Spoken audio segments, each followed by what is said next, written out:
Bonjour, j'espère que vous allez bien. On se retrouve pour une nouvelle vidéo, la revue d'actions de mon compte titre ordinaire. Il y a pas mal d'actions, donc je vais indexer la vidéo. Si vous souhaitez aller rapidement sur une action, vous pourrez suivre l'index. C'est une mise à jour du mois d'avril. La dernière vidéo que j'ai fait sur le sujet, c'était au mois de janvier. Donc ça fait à peu près 3 mois. Je pense que c'est le bon moment de faire un point sur ces actions. Alors, ce que je vais vous proposer dans la vidéo, c'est principalement une analyse graphique avec une recherche de points d'entrée. On démarre par un avertissement, je ne suis pas conseiller financier et cette vidéo n'a pas pour but de vous proposer un placement financier ou un quelconque conseil d'achat, mais uniquement un but pédagogique et de partage. Vous restez responsable de vos investissements. On va démarrer avec Tesla. Alors Tesla, depuis son pic du mois de décembre 2024, on est dans un couloir ici descendant. On a un bon coefficient de corrélation, donc on voit bien, on a touché le haut du couloir, le bas du canal, donc descendant, à nouveau le haut. Alors, moi, un premier point d'entrée qui m'intéresse, ça pourrait être autour de 200, mais comme je suis assez gourmand et j'ai beaucoup d'actions Tesla, pour moi, le point idéal, c'est un retour ici vers la moyenne mobile à 200 périodes. On voit ici, on est allé en avril 2024, je suis en weekly, donc c'est 200 semaines. Et puis on y était également en décembre 2022. Donc pour moi, le point idéal pour renforcer de manière assez forte, ça va être la zone ici, autour des 180 $. Alors la deuxième action qu'on va regarder, c'est Google. Alors Google, donc évolué dans un canal ascendant pendant pas mal de temps. J'avais identifié ici autour du mois de septembre 2022. On est sorti par le bas du canal. Donc c'est assez intéressant. On a vu ici que l'action au début avril, la semaine du 7 avril, a bien rebondi sur le support. On est reparti vers le haut. On est actuellement donc sur la résistance suivante qui est autour de 151 €. Alors à titre personnel, j'ai pas prévu de renforcer, sauf si l'action descend beaucoup plus bas. Et puis comme pour Tesla, en fait, j'ai regardé le niveau de support ici autour des 120 €, voire un petit peu en dessous, ce qui correspondra à moyenne mobile à 200 jours. Alors Apple, j'avais dessiné donc des ranges. Un premier range ici qui démarrait autour de fin mars 2023. On voit, on est allé en haut, en bas du range, en fait, plusieurs fois, jusqu'à à peu près le mois de juin 2024. On est sorti par le haut, donc j'ai fait un copier-coller du range. Il y a eu un petit excès ici qui a été corrigé. Ensuite, on est revenu casser le bas du range le 31 mars 2025. Alors, ce qui est intéressant, c'est qu'on est retourné quasiment sur le bas du range. Donc, la semaine du 7 avril, on a un très beau rebond en fait de l'action. On a réintégré le range. Donc, pour l'instant, je ne touche pas à Apple. Je ne renforce pas. Ce qui pourrait éventuellement me permettre de renforcer, c'est dans un premier temps peut-être un retour ici vers le bas du range, donc autour des 167 $. Et puis, si on va beaucoup plus bas, ce serait un retour vers cette moyenne mobile. Alors, si on regarde sur le long terme, on n'a jamais franchi sur le bas cette moyenne mobile à 200 périodes. On était même plutôt un petit peu au-dessus. Donc, si on est investisseur de long terme sur Apple, dans un premier temps, les 170, ça peut être un point. Et le deuxième point, ce serait entre les 170 et les 140 $. On continue avec Visa. Alors Visa, canal ascendant depuis un petit moment. Je peux même prolonger ici le canal ascendant. On a tenté une petite sortie par le haut et puis on a vite réintégré le canal. Donc un point d'entrée idéal ou un renforcement idéal serait plutôt sur les 290, 291 $ qui correspond ici, même un petit peu plus de 196 $, qui correspond à la fois au bas du range et au bas également du canal ascendant. Donc autour des, c'est ça, 290, 295 $, ce serait un bon point pour moi pour renforcer sur Visa. On continue avec Ulta Beauty. Donc on voit qu'Ulta Beauty dans le temps, elle a cassé par le bas sa moyenne mobile à 200. Elle est revenue assez rapidement au-dessus. Donc ça peut être un juge de paix, cette moyenne mobile à 200 périodes. Donc une zone de renforcement qui était intéressante, c'était ici à 312 $. Moi, à titre perso, je ne vais pas renforcer sur Ulta Beauty. J'attends à la fois des publications de résultats qui devraient arriver normalement le 29 mai, donc fin mai, donc on a encore le temps. En fonction des résultats, on verra. Après, il y a une zone ici qui est intéressante. C'était cette zone des 410. On a réussi à franchir par le haut. Puis on a vite réintégré en fait cette zone globalement ici entre 414 et 310. Donc 310, ça peut être un point d'entrée. À titre personnel, j'aimerais bien peut-être la chercher un petit peu plus bas. Bon, mais on voit quand même globalement, quand on regarde la moyenne mobile à 200 jours, elle joue quand même relativement bien son rôle. Donc, alors peut-être que c'était une bonne occasion de rentrer ou de renforcer autour des 310 $. Meta Platform évoluait dans un canal ascendant depuis octobre 2022, donc on a cassé ici, on est sorti par le bas fin mars. Alors le support que j'avais identifié ici, qui correspond à des pics qu'on avait eu au mois d'avril 2024 et au mois de juillet 2024, n'a pas tenu, donc il a cédé. Donc le prochain support en fait se situerait, alors même un petit peu plus bas, se situerait plutôt au niveau des 342 $. À titre personnel, je ne renforce pas sur Meta. Pour moi, elle est encore un peu trop chère. J'aimerais bien éventuellement qu'elle retourne plutôt sur les 300 $ pour effectuer un renforcement. Aflac, c'est une société donc qui a un très beau parcours. Depuis mars 2020, on voit elle évolue dans un canal ascendant. On a tenté de sortir par le haut du canal à 2 reprises, on l'a réintégré. Alors pour moi, l'un des points d'entrée, ça pourrait être ici autour des 91 $, voire le support identifié à 83 $. L'action Nike est toujours dans son canal descendant, identifié ici avec un niveau le plus haut qui était autour de janvier 2023. Donc on est toujours dans le canal descendant. On vient de rebondir ici à nouveau la semaine du 14 avril sur le bas du canal. Donc on peut remonter ici, aller chercher les 67 $. Puis ensuite, une résistance autour des 75 $. Alors j'ai tracé ici une oblique de résistance. Il faut vraiment casser l'oblique de résistance pour voir éventuellement un retournement sur cette société. Alors peut-être qu'on peut attendre encore ici un niveau de renforcement autour des 50 $. Mais à mon avis, tant qu'on est dans une tendance descendante ici, il n'y a pas grand-chose à faire sur Nike.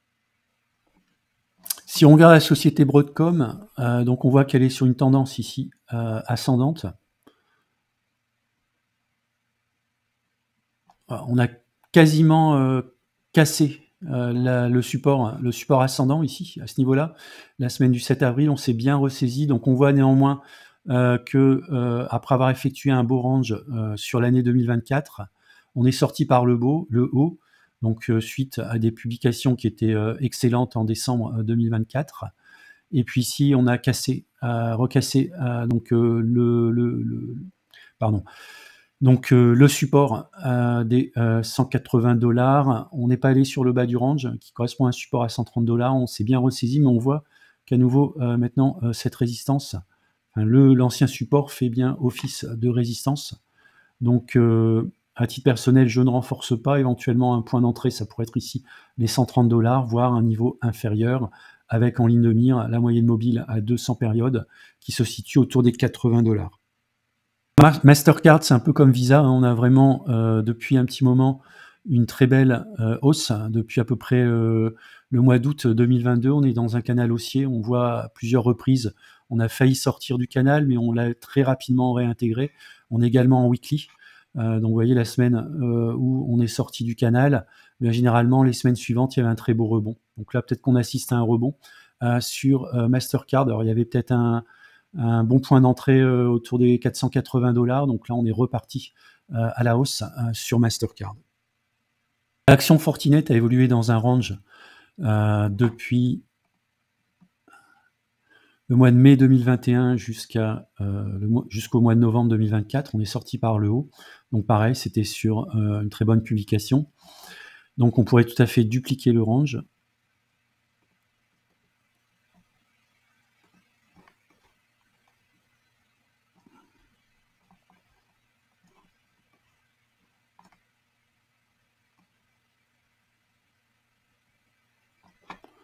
On n'est pas allé tout à fait en haut du range ici. On s'est stoppé donc avec un premier niveau de résistance, donc sur les 115 $. Il y a une correction. On est allé chercher, pareil, la semaine du 7 avril, pas tout à fait le bas du range. Et ici, on a un deuxième niveau qui correspondait donc à une résistance support la semaine du 9 décembre 2024. Donc là, on semble repartir vers le bas. Donc c'est tout à fait possible que pendant un petit laps de temps, le cours de Fortinet stagne dans ce range qui serait compris entre globalement 80 et 117 $. Alors AppVie évolue donc depuis le mois de janvier 2019 dans un canal ascendant. Alors, même si ici il y a une velléité de sortir par le haut et une petite correction ici de sortie vers le bas, on est quand même globalement dans un range assez propre quand même. On est ici sur le bas du range qui correspond à un support autour des 168 $, donc ça pourrait être un point d'entrée assez intéressant ici. Hein. On voit il y a une belle réaction lorsqu'on touche ce niveau de support à 167. Donc ça peut être un bon niveau d'entrée ou de renforcement pour jouer le haut du canal qui correspond à un plus haut historique ici autour des 215 $. Alors IMS, il n'y a pas grand-chose à dire. On était sorti ici par le haut en novembre 2024. On était allé chercher donc un niveau de résistance donc autour des 35 $. À la fin de l'année 2024, on est revenu sur un support autour des 25 €. Ensuite, il y a eu un petit peu un FOMO sur IMS. Donc on est allé chercher des niveaux très très hauts. On voit ici avec les deux mèches qui sont très hautes, avec un plus haut à 73 $, puis ensuite il y a une correction. On n'a pas tenu donc le support qui était l'ancienne résistance du mois de décembre. On l'a cassé par le bas. On était allé chercher donc le support un peu plus solide qui était constitué de plusieurs points à ce niveau-là. On a bien rebondi. On est actuellement sur une zone qui peut être une zone d'intérêt pour renforcer autour des 24-25 $. Par contre, s'il y a une correction supplémentaire, donc là, on pourra aller chercher des niveaux beaucoup plus bas. Ce niveau-là, par exemple, qui serait le niveau suivant. Voilà. Donc, qui serait autour des 13,50 €, pardon, 13,50 $, puisqu'on est sur le marché américain. En cas de rebond, on aurait une possibilité d'aller chercher donc ici une petite progression quand même de 40% sur les prochaines semaines s'il y a un rebond sur la société IMS. Alors Microsoft, c'est une société que j'aimerais bien renforcer. Elle ne représente pas grand-chose dans mon portefeuille qu'en titre ordinaire. On voit ici qu'elle a évolué depuis le mois d'août 2022 dans un canal ascendant. On l'a cassé ici la semaine du 25 janvier 2025. On est allé chercher dans un premier temps ici un niveau de support. On a essayé de rebondir, ça n'a pas tenu. On va chercher le niveau de support suivant, 357 $. On a essayé de casser donc la résistance, ça n'a pas tenu.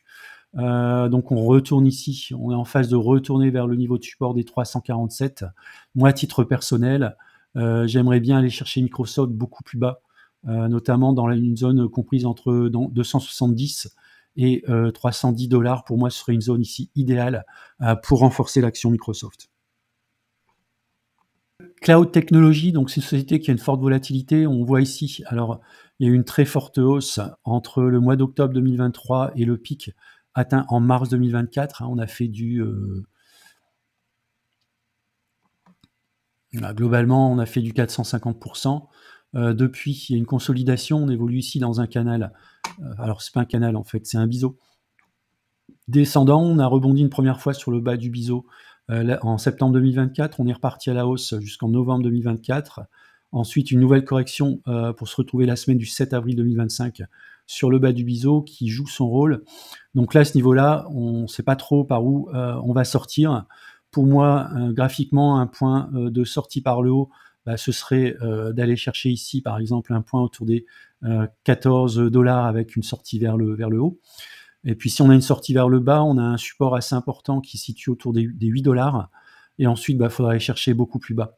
Alors, on a ici, j'ai tracé un support de long terme qui se situe un petit peu en dessous des 10 $.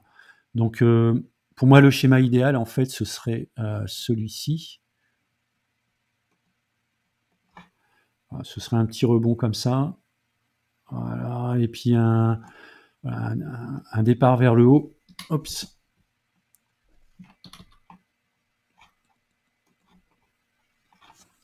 Un départ ici vers le haut. Donc, éventuellement, donc peut-être renforcer lorsqu'on sera sous les 10 $ pour jouer une sortie par le haut. Ça, c'est si on est vraiment optimiste sur ce type d'entreprise. On va terminer avec New Holding. Alors, New Holding évolue dans un canal ascendant à peu près depuis le mois de juin 2022. On le voit ici. On n'est pas allé tout à fait sur le bas du canal à ce niveau-là. Je peux même peut-être le réduire.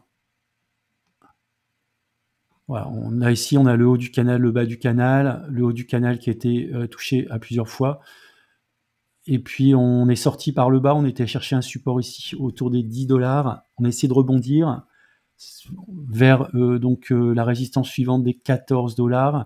Ça n'a pas tenu. On a même cassé ici. Ce support, on n'est pas allé chercher le support suivant à 8 $, ce qui est plutôt une bonne chose. Et là, on est en train de se ressaisir. Alors peut-être qu'un bon point de renforcement, ce serait autour des 10 $.